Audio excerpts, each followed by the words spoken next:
नमस्कार बंधुरा, मनीषार हेसेले आपनादेर सबाइके स्वागत। आज आपनादेर साथे शेयर करब चिंगड़ी माछ दिए पेঁয়াজ कलिर एकटी रेसिपि। और এই রেসিপিটি বানানোর জন্য এখানে চিংড়ি মাছটাকে প্রথমে কেটে ধুয়ে পরিষ্কার করে জল ঝরিয়ে নেওয়ার পর দিয়ে দিলাম 1 চামচ পরিমাণ হলুদ গুঁড়ো আর দিয়ে দিলাম স্বাদ অনুযায়ী লবণ। এরপর লবণ আর হলুদের সাথে চিংড়ি মাছটাকে ভালো করে মাখিয়ে ম্যারিনেট করে রেখে দিয়েছি। এরপর কড়াইয়ের মধ্যে দিয়ে দিয়েছি পর্যাপ্ত পরিমাণ সরষের তেল।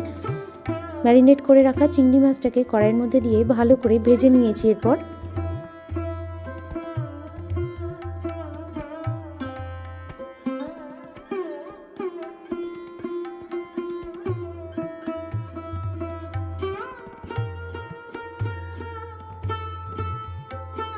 চিংড়ি মাছটাকে ভালো করে ভেজে নেওয়ার পর দিয়ে দিলাম একটি টুকরো করে কেটে নেওয়া টমেটো।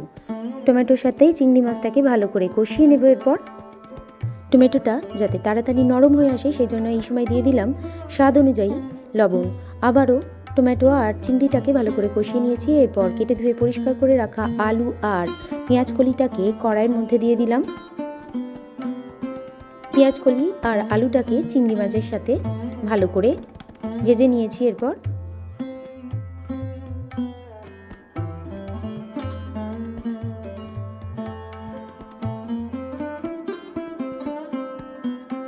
দিয়ে দিলাম 1 মুঠো পরিমাণ মটরশুঁটি আর দিয়ে দিলাম 2টি চেরা কাঁচা লঙ্কা। এরপর দিয়ে দিলাম একটি বিট কুচানো, দিয়ে দিলাম 1 চামচ পরিমাণ হলুদ গুঁড়ো। এরপর সমস্ত সবজিগুলোকে চিংড়ি মাছের সাথে ভালো করে আবারও ভেজে নিয়েছি।